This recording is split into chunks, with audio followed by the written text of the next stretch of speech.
Assalamualaikum warahmatullahi wabarakatuh. Alhamdulillah wassalatu wassalamu ala rasulillah wa ala alihi wa ashabihi wa mawalah.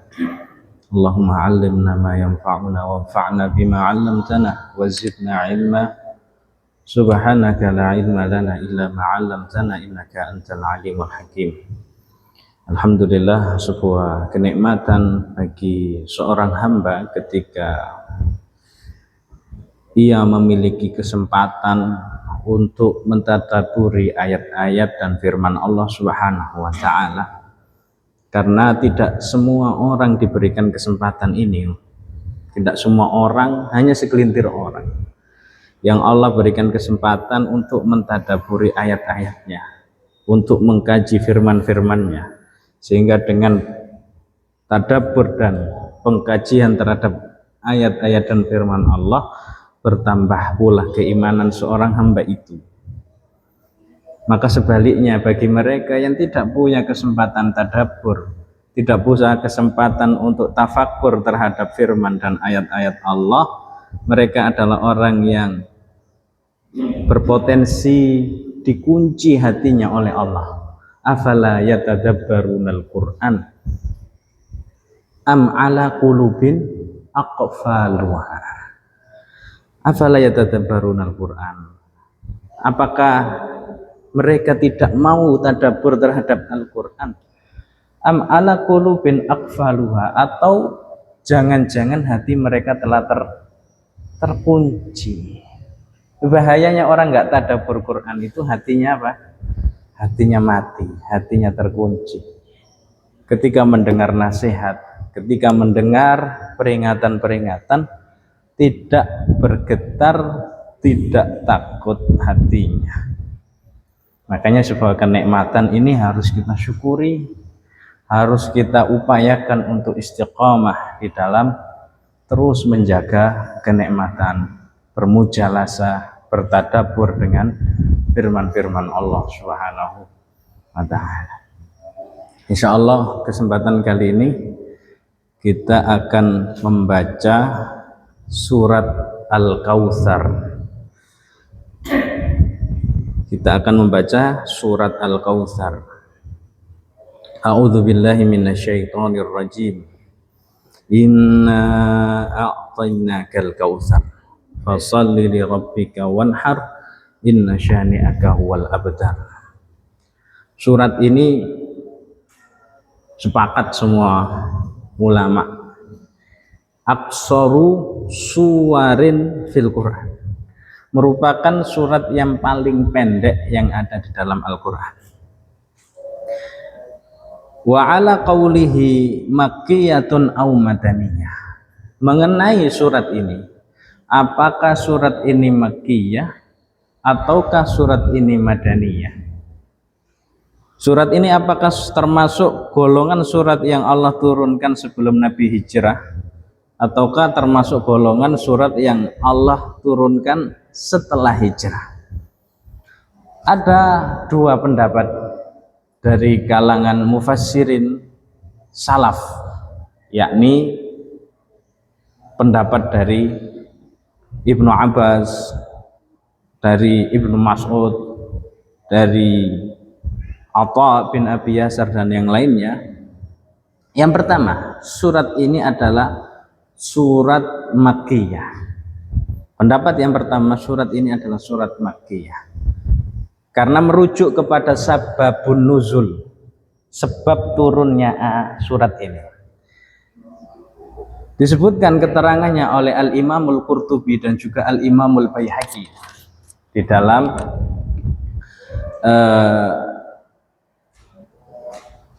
tafsir beliau, Imam Al-Qurtubi.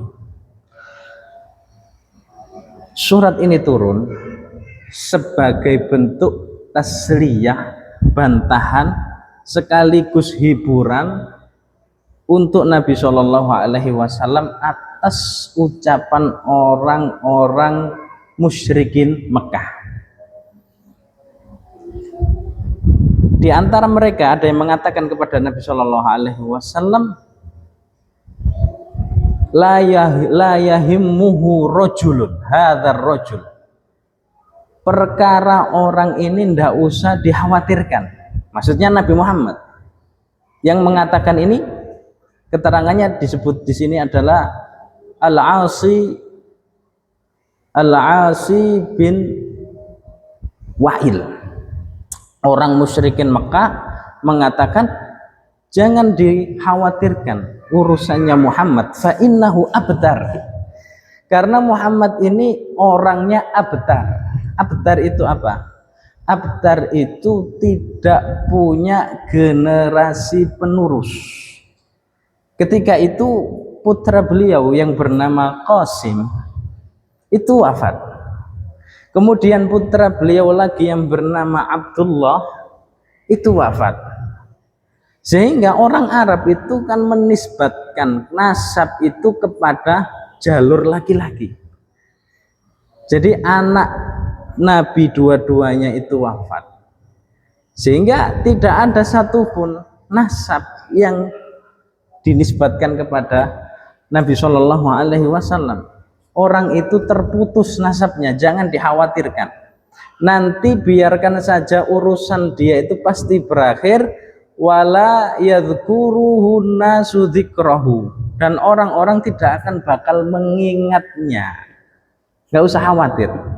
Urusannya Muhammad ini bakal selesai dengan sendirinya karena tidak ada generasi penerusnya. Maksudnya tidak punya anak laki-laki.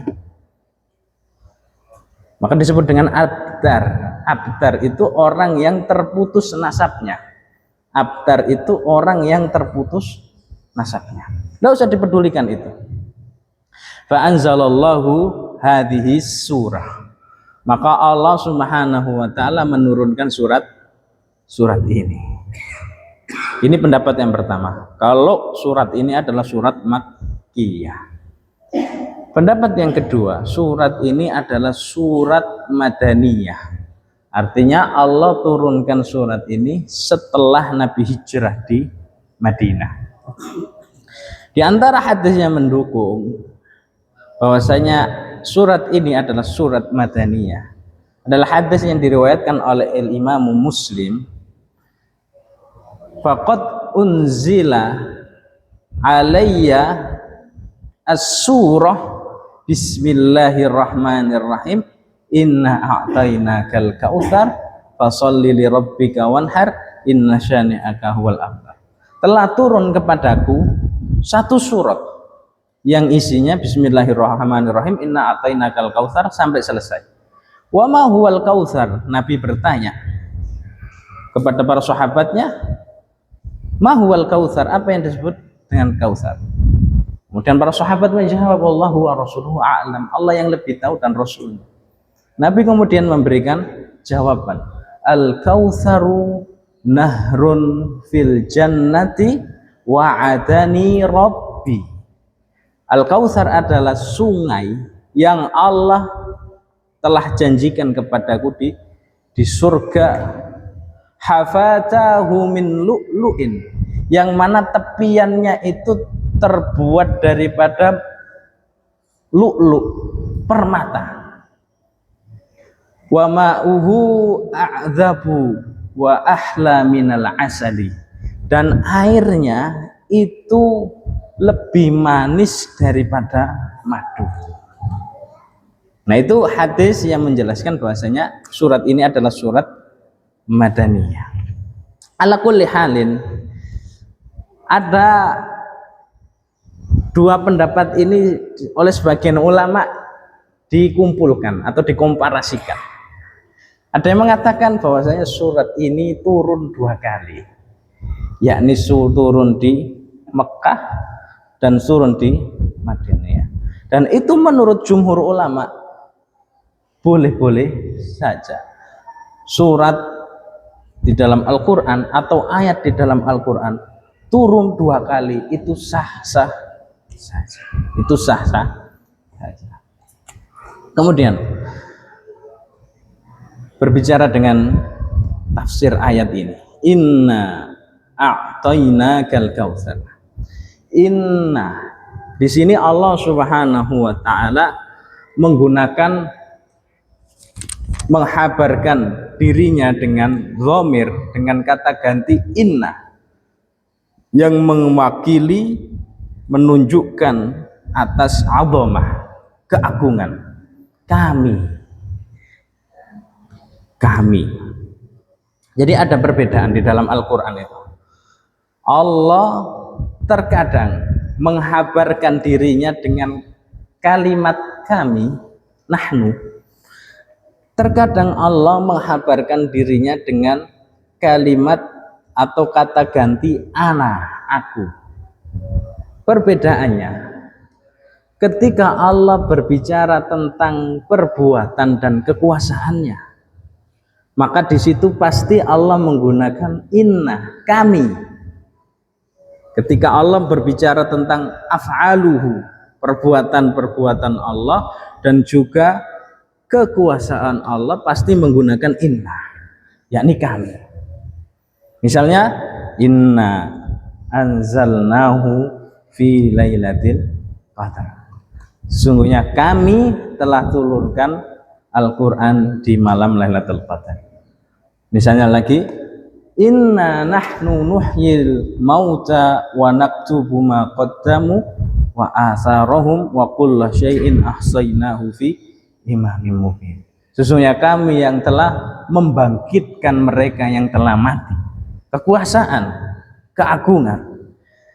Kemudian lagi misalnya, inna nahnu nazzalna dzikra wa inna lahu lahafidun. Kami yang turunkan az-zikr, yakni Al-Quran, dan kami pula yang menjaga Al-Quran. Jadi ketika berbicara tentang af'aluhu dan keagungan Allah, pasti menggunakan kami.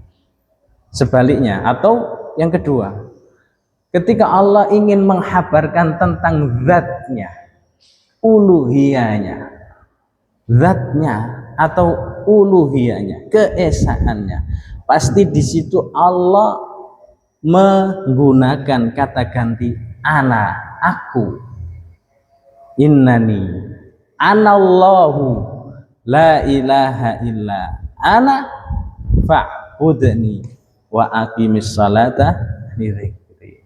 Sesungguhnya aku Allah, la ilaha illa ana, tidak ada Tuhan, zat yang berhak diibadahi kecuali ana, aku.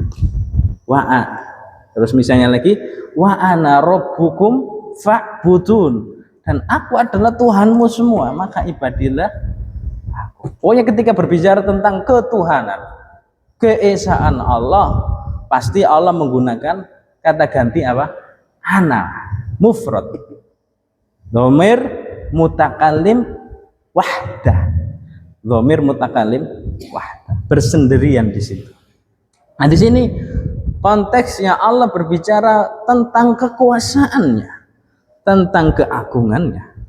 Inna a'tainaka, sesungguhnya kami telah memberimu. Ka di sini khusus, pemberian itu kepada siapa? Kepada Nabi Shallallahu Alaihi Wasallam. Yukhbiru Rabbuna tabaraka wa ta'ala nabiyahu. Allah telah menghabarkan kepada nabinya Shallallahu Alaihi Wasallam an hibatihi, mengenai pemberiannya. Dzalikan nahr azim, yakni apa yang diberikan oleh Allah Subhanahu wa taala yang disebut dengan Al-Kautsar itu. Ada banyak versi penafsiran. Namun yang paling masyhur, yang paling populer dari penafsiran daripada kata Al-Kautsar itu ada dua saja. Penafsiran daripada Al-Kautsar itu ada dua. Tafsiran yang pertama, Al-Kautsar itu asyai'ul katsir wa huwal khairul katsir alladzi a'tahu wa nabiyahu. Makna yang pertama, Al-Kautsar itu diambil dari kata katsir, kemudian dibentuk menjadi sighat, redaksi mubalaghah, redaksi yang berlebihan. Sesuatu yang berlebihan itu dalam bahasa Arab diubah tasrifnya. Tasrifnya diubah menjadi fau'al. Fau'al. Jadi kathura diubah jadi fau'al, jadi kautsar. Sesuatu yang kebaikannya sangat banyak tanpa batas. Sesuatu yang kebaikannya sangat banyak tanpa batas. Nah, pemberian Allah berupa kebaikan, kenikmatan yang sangat banyak kepada nabinya ini terbagi menjadi dua, yakni kebaikan yang telah diberikan dan kebaikan atau kenikmatan yang sedang dijanjikan. Ada yang sudah diberikan dan ada yang sedang dan akan diberikan.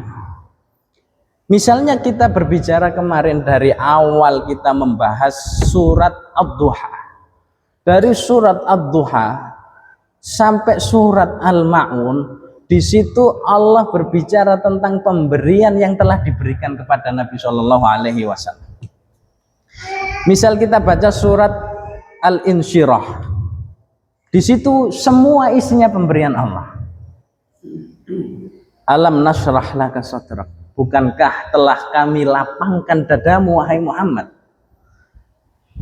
Allah telah melapangkan dada Nabi Muhammad dengan cara apa? Ketika kecil Nabi Muhammad dibelah dadanya, kemudian dicuci hatinya dari kotoran-kotoran keburukan, kemudian dikembalikan lagi sehingga tahura qalbuhu, sehingga hatinya sangat suci. Itu pemberiannya. Alam nashrah laka sadrak wa wada'na 'anka wizrak. Kemudian Allah telah menghilangkan semua dosa-dosa Nabi yang telah lalu dan yang akan datang. Liyaghfira lakallahu ma taqaddama min dzambika wa ma ta'akhkhar wa yutimma ni'amahu 'alaika wa yahdiyaka siratan mustaqimah. Allah telah menjamin, telah menghapus semua dosa-dosa Nabi. Wa rafa'na laka dzikrak. Ini pemberian yang sudah diberikan kepada Nabi. Wa rafa'na laka dzikrak. Dan Allah telah menjunjung tinggi penyebutan namamu. Di antara buktinya, setiap azan itu pasti disebut nama Nabi Muhammad sallallahu alaihi wasallam. Asyhadu anna Muhammadar Rasulullah. Setiap saat nama Nabi Muhammad itu memenuhi cakrawala. Setiap detik, setiap saat nama Nabi Muhammad itu memenuhi cakrawala alam semesta. Wa rafa'na laka dzikra. Itu misal, hanya sebagian contoh yang telah Allah berikan kepada Nabi Muhammad sallallahu alaihi wasallam. Sedangkan pemberian yang masih dijanjikan dan akan diberikan kepada Nabi sallallahu alaihi wasallam, misalnya ketika Allah mengatakan wala saufa itu adalah isim atau huruf yang hanya boleh masuk ke dalam fi'il mudhari', hanya boleh masuk mengawali fi'il mudhari', kata kerja continuous yang akan terjadi. Wala saufa yu'tika rabbuka fatarlah.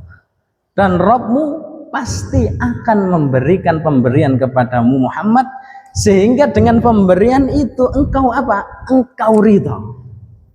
Apa itu? Di awal lalu yang sudah telah dibahas, apa yang Allah akan berikan nanti di akhirat kepada nabinya sehingga Nabi itu ridha, yakni syafa'atul uzma li jami'il khalqi. Pemberian ini tidak diberikan oleh Allah kecuali kepada Nabi Muhammad SAW, yakni syafaat yang agung, yang mana para nabi dan rasul itu tidak ada yang megang itu kecuali Allah berikan kepada Nabi SAW. Hadisnya masyhur dalam riwayat Bukhari itu ketika Nabi sujud lama sampai tidak tahu, fasajada lillahi ma syaa. Dan Nabi sujud di hadapan Allah selama lama yang Allah kehendaki. Kemudian setelah itu Allah berfirman kepada Nabi Muhammad, ya Muhammad, irfa' ra'sak wasal tu'tah wasfa' tusyaffa'. Wahai Muhammad, angkat kepalamu, mintalah apapun pasti diberi, wasfa' tusyaffa', dan engkau memberi pertolongan kepada siapapun pasti diberi. Kemudian Nabi dengan bangga mengatakan kepada semua makhluk yang butuh syafaat, ana laha,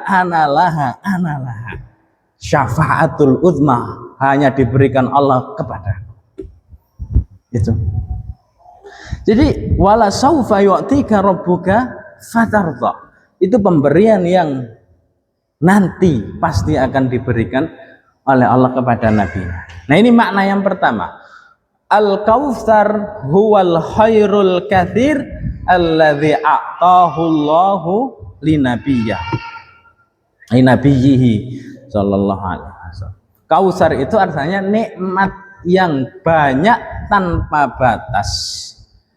Sehingga ketika baca terjemahan Al-Qur'an itu di situ diartikan sesungguhnya kami telah memberimu Muhammad nikmat yang banyak.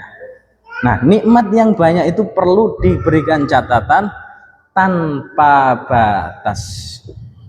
Nikmat yang banyak itu tanpa batas. Ini tafsiran yang pertama. Kemudian tafsiran yang kedua, sebagaimana hadis yang telah disebutkan oleh Imam Muslim tadi, tafsiran yang kedua adalah nahrun fil jannah. Yang disebut dengan Al-Kautsar itu adalah sungai yang Allah berikan kepada Nabi Muhammad sallallahu alaihi wasallam di surga. Wa huwa qaulu Ibnu Umar. Pendapat ini dikemukakan oleh Ibnu Umar min tariqi Maharib bin Tisar wa Aisyah, dan juga pendapatnya Aisyah, wa Ibnu Abbas, dan juga pendapatnya Ibnu Abbas, wa Mujahid, dan juga pendapatnya Imam Mujahid. Mujahid ini muridnya Ibnu Abbas. Wa Abil Aliyah min tariqir Rabi, wa hadha huwa alladhi waradat fihi al-ahadits, dan pendapat ini terdapat hadis yang menjelaskan kesahihannya. Maka tadi telah disebutkan Al-Kautsar adalah sungai yang mengalir di surga, di dalam surga, yang ma'uhu, airnya itu ahla minal asal, yang lebih manis daripada madu, wa hafatahu min lu'lu'in, dan tepian sungainya itu terbuat daripada berlian. Lalu mana yang benar dari kedua tafsiran ini? Maka dua tafsiran ini tidaklah saling bertentangan, karena tafsiran yang kedua ini merupakan salah satu di antara an-ni'matu atau al-khairul katsir. Sungai di surga ini merupakan salah satu pemberian Allah juga kepada nabinya sallallahu alaihi wasallam. Jadi tidak ada pertentangan. Tidak ada pertentangan di dalam penafsiran daripada Al-Kautsar. Kemudian ada istilah yang disebut dengan al-haud. Al-haud itu artinya telaga. Beda telaga dengan sungai. Beda telaga dengan sungai. Bedanya apa? Telaga airnya mengendap, tidak berjalan kemana-mana. Sedangkan yang disebut dengan sungai, airnya pasti mengalir. Maka di sini juga Ahlus Sunnah wal Jamaah mengimani bahwasanya Nabi Shallallahu Alaihi Wasallam itu diberikan oleh Allah Al-Kautsar dan juga Al-Haud. Nabi diberikan oleh Allah Al-Kautsar dan juga Al-Haud, telaga. Sebagaimana dalam hadis yang diriwayatkan oleh Al-Imam Tirmidzi dan juga Al-Imam Muslim. Ana farradtukumul haud. Aku menunggumu wahai umatku semuanya di haud, di tepian telaga. Nabi sedang nunggu kita umatnya di telaga. Telaga itu di mana? Telaga itu berada di padang mahsyar sebelum manusia masuk ke dalam surga. Telaga itu ada di padang mahsyar. Al-haud. Ana farradtukumul haud. Jadi setelah manusia itu dikumpulkan di padang mahsyar, fayudna bihasyamsu qadra shibrin, didekatkan matahari di atas kepala sejengkal, manusia kepanasan berkeringat, ada yang tenggelam dengan keringatnya. Setelah itu manusia butuh minum, sehingga mampirlah mereka itu ke namanya al-haud, telaga. Jadi beda, bukan disebut dengan telaga Kautsar. Telaga ada sendiri, al-Kautsar ada sendiri. Mampirlah ke al-haud ya. Kemudian fanawalani, Nabi SAW itu mempersilahkan mereka dengan memberikan cangkir-cangkir supaya mereka minum. Karena keutamaan telaga itu, man syariba minhu lam yadma abadan. Siapa yang minum dari telaga itu tidak bakal pernah haus lagi selamanya. Maka orang-orang itu pada berbondong-bondong ke telaga itu. Nah, ada yang dapat minum. Tiba-tiba faja'al qaum, ada satu kaum mau mampir, mau minum ke situ. Kemudian ditepis oleh para malaikat. Nabi SAW marah. Ummati itu umatku, kenapa diusir? Dikatakan kilah lahu, dikatakan kepada Nabi SAW, ini hadisnya sahih, fa innaka la tadri ma ahdatsu ba'daka. Muhammad, engkau tidak tahu apa yang mereka perbuat sepeninggalmu. Apa yang dimaksud? Mereka merubah syariatmu. Mereka menentang sunnahmu dengan melakukan perbuatan apa? Perbuatan bid'ah. Baik bid'ah di dalam keyakinan, dalam akidah, ataupun bid'ah di dalam amaliyah, di dalam perbuatan, di dalam amal perbuatan. Nah itu ancaman bagi mereka yang berbuat bid'ah, mereka terhalang daripada telaga. Kemudian disebutkan oleh para ulama, misalnya Al-Imamul Qurtubi di dalam tafsirnya, ternyata telaga itu airnya mengalir daripada surga. Jadi dua tempat namun sumbernya satu. Al-haud itu airnya berasal dari Al-Kautsar. Al-haud, telaga yang ada di mahsyar itu airnya mengalir daripada sungai Al-Kautsar. Itu. Jadi inna a'tainakal kautsar. Sesungguhnya Allah Subhanahu wa taala memberimu Muhammad, mengistimewakanmu Muhammad dengan Al-Kautsar, dengan nikmat yang banyak. Dan di antara nikmat itu adalah sungai yang mengalir dengan air yang sangat manis dan sangat menyegarkan. Maka kaidahnya dalam Al-Qur'an, setelah itu apa? Ketika Allah ngasih, menyebutkan sebuah nikmat kepada hambanya, pasti setelah itu ada tuntutan. Pasti. Ketika Allah mengungkit, jadi hanya Allah yang boleh mengungkit pemberian. Hanya Allah yang boleh mengungkit pemberian. Sedangkan kita manusia tidak selayaknya mengungkit-ungkit apa? Pemberian. Hanya Allah yang boleh. Karena dari situ lahirlah tuntutan. Setiap nikmat yang Allah ungkit, pasti setelah itu lahir apa? Tuntutan. Fasholli li rabbika wanhar. Maka syukuri nikmat itu wahai Muhammad. Syukuri betul-betul nikmat itu wahai Muhammad. Dengan apa? Dengan sholat. Dengan sholat li rabbika, hanya untuk Rabbmu, wanhar, dan berkorbanlah. Hanya untuk Rabbmu juga. Ayat ini mirip dengan surat Quraisy kemarin. ketika Allah mengungkit pemberiannya, ya, mengungkit pemberiannya berupa apa? Diselamatkannya orang Quraisy daripada tentara bergajah Abraha. Kemudian Allah mengungkit juga pemberiannya berupa rihlatas syita'i was-saif. Tuntutannya apa? Falyabudu rabb hadzal bait. Tuntutannya adalah ibadahilah Rabb, pemilik daripada hadzal bait, daripada Ka'bah itu. Maka ini pun sama, setiap nikmat pasti lahir di situ ada tuntutannya. Ada tuntutannya. Tidak ada nikmat yang cuma-cuma. Tidak ada nikmat yang gratis. Semua nikmat, sekalipun orang itu orang kafir, pasti di akhirat nanti ditanya nikmat itu. Pasti ditanya nikmat itu.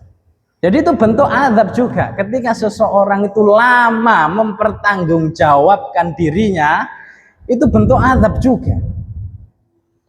Karena saking banyaknya nikmat yang dia terima, kemudian dia harus beratus-ratus tahun, harus beribu-ribu tahun berdiri, tidak duduk, mempertanggungjawabkan nikmat itu bagian daripada azab. Itu bagian daripada azab. Jadi enak kalau orang kafir dikasih nikmat, kemudian karena sudah positif masuk neraka, terus dibiarkan ini walaupun nggak ditanyai tentang nikmat karena kafir ya masuk neraka. Tapi enggak, Allah tetap nanyai supaya apa ya? Supaya lebih lama dia merasakan azab. Fasholli li rabbika wanhar, dan sholatlah itu bentuk rasa syukur. Sholat itu bentuk rasa syukur yang indah, bentuk rasa syukur yang paling tinggi. Nabi SAW mengajarkan kalau sholat itu bentuk rasa syukur yang paling tinggi. Orang kalau pengen bersyukur dengan kesyukuran yang tinggi, sholat. Misalnya apa? Nabi SAW pernah ditanya, hadisnya sangat populer oleh Aisyah radhiyallahu taala anha. Faqama sallallahu alaihi wasallam yusolli hatta yatafattar qadamah. Nabi pernah sholat, bahkan sering sholat, hatta yatafattar qadamah. Tafattar itu pecah.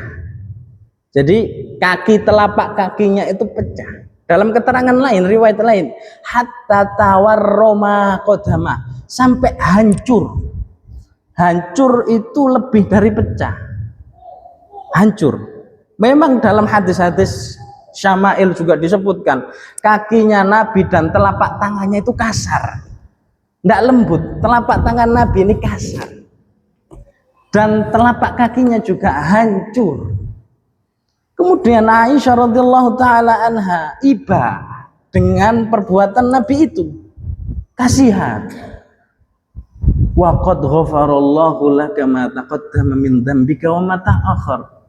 Ya Rasulullah, kenapa engkau harus sampai seperti ini padahal Allah telah menjaminmu dosa-dosanya diampuni? Jawaban Nabi inilah yang menjadi bentuk kesyukuran itu. Afala akuna abdan syakur. Apa enggak boleh aku menjadi hambanya yang paling pandai syukur? Nah, syukurnya Nabi dengan apa? Dengan banyak sholat. Syukurnya Nabi dengan apa? Dengan banyak sholat. Fasholli li rabbika wanhar, dan sholatlah li rabbika, hanya untuk Rabbmu. Hanya untuk Rabbmu. Wanhar, dan berkorbanlah. Artinya dua ibadah ini, antara sholat dan berkorban, ini bentuk loyalitas hamba kepada Allah Subhanahu wa ta'ala. Berkorban, mengeluarkan sesuatu yang kita paling cintai. Lan tanalul birra hatta tunfiku mimma tuhibbun. Kalian tidak akan mendapatkan albir. Albir itu kebaikan yang paling puncak. Hatta tunfiku mimma tuhibbun, sampai kalian menginfakkan apa yang kalian paling cintai. Dan itu setelah diberikan contoh oleh semua nabi, itu semua telah memberikan contoh. Mereka para nabi itu mengorbankan sesuatu yang paling mereka cintai. Misalnya Nabi Ibrahim alaihissalam mengorbankan putra satu-satunya, Nabi Ismail alaihissalam, dan itu adalah putra yang beliau nanti selama 86 tahun. Itu dikorbankan. Kemudian terakhir, inna syani'aka huwal abtar. Ayat ini tadi sebagaimana sababun nuzulnya. Orang Quraisy mengejek Nabi karena Nabi itu nasabnya terputus karena tidak punya anak laki-laki. Anak laki-lakinya meninggal semua waktu kecil. Anak laki-laki Nabi 3. Yang paling tua namanya Qasim, kemudian adiknya Abdullah, baru yang ketiga anak paling bungsu namanya Ibrahim dari seorang wanita Mesir, Maria Al-Qibtiyah, itu juga meninggal. Semua meninggal saat masih kecil. Diejek oleh orang-orang Quraisy bahwasanya Muhammad ini abtar, nggak punya nasabnya terputus, karena tidak mungkin nasab itu mengalir ke jalur anak perempuan, tapi nasab itu mengalir ke jalur anak laki-laki. Jadi tidak boleh dikatakan kemudian Hasan Husain bin Fatimah bin Muhammad, tidak bisa, harus dari jalur bapaknya, Hasan Husain bin Ali bin Abu Thalib. Tapi apa tujuan mereka mengejek Nabi Shallallahu Alaihi Wasallam dengan seorang yang maqtu'un nasab, dengan seorang yang terputus nasabnya itu? Tujuannya apa? Dikira risalah kenabian itu dilanjutkan secara garis turun temurun. Enggak. Mereka menyangka setelah Nabi meninggal namanya bakal redup. Mereka menyangka setelah Nabi wafat namanya bakal hilang dari permukaan bumi. Ternyata Allah menghibur dan membuktikan kepada semua mereka yang mengejek, mencela Nabi, membenci Nabi Shallallahu Alaihi Wasallam dengan firman-Nya wa rafa'na laka dzikrak, dan Allah telah angkat penyebutan namamu di mana-mana. Nama Nabi sejak 1400 tahun lebih, nama Nabi selalu disebut sampai detik ini. Nama Nabi selalu disebut sampai detik seperti ini. Makanya manusia itu selayaknya punya umur kedua. Dia hidup setelah kematiannya dengan cara apa? Dengan cara harum penyebutan namanya setelah dia meninggal dunia. Ketika dikatakan oh fulan min ahlil khair, ketika disebut nama kita setelah kita meninggal, fulan, dikatakan oh nama fulan, ternyata fulan min ahlil khair, fulan termasuk orang yang baik. Itu adalah umur kedua kita. Khususnya lagi umur kedua itu dibuktikan dengan apa? Dengan amal soleh yang pahalanya mengalir sampai akhir zaman, sampai kiamat. Yang telah Nabi sabdakan itu sedekah jariyah. Sebelum meninggal harus punya sedekah jariyah. Sebelum meninggal usahakan harus punya sedekah jariyah. Dan sedekah jariyah itu tidak harus mahal. Sedekah jariyah itu tidak harus mahal. Misalnya pernah membiayai anak yatim sekolah, sedekah jariyah, dan anak yatim itu menjadi orang baik, menjadi sedekah jariyah. Misalnya membelikan sajadah masjid, keset masjid, selama itu dimanfaatkan sampai habis, menjadi sedekah jariyah. Au ilmin yantafa'u bihi, atau ilmu yang diajarkan, baik ilmu duniawi apalagi ilmu agama. Ya, kalau ndak nemu murid, anak-anaknya sendiri. Kalau ndak nemu murid, anak-anaknya sendiri, keluarganya sendiri. Awaladin salihin yad'ulah. Dan ini sebuah investasi yang paling utama adalah awaladin salihin yad'ulah. Punya anak saleh yang tak pernah henti putus mendoakan orang tuanya. Ini umur kedua ini. Orangnya sudah mati, tapi dia masih bisa beramal dengan 3 hal ini. dan pahalanya akan selalu dijumpainya setiap saat. Maka semoga kita semua dikaruniai 3 hal itu tadi, sehingga kita bisa menjadi hamba-hamba Allah Subhanahu wa taala yang orientasinya bukan hanya dunia, tapi orientasinya adalah apa? Menyiapkan bekal untuk menghadap Allah Subhanahu wa taala. Itu saja yang bisa dibacakan pada kesempatan kali ini. Semoga memberikan manfaat kepada kita semua. Kurang lebihnya mohon maaf. Subhanakallahumma wa bihamdika asyhadu an la ilaha illa anta astaghfiruka wa atubu ilaik. Assalamualaikum warahmatullahi wabarakatuh.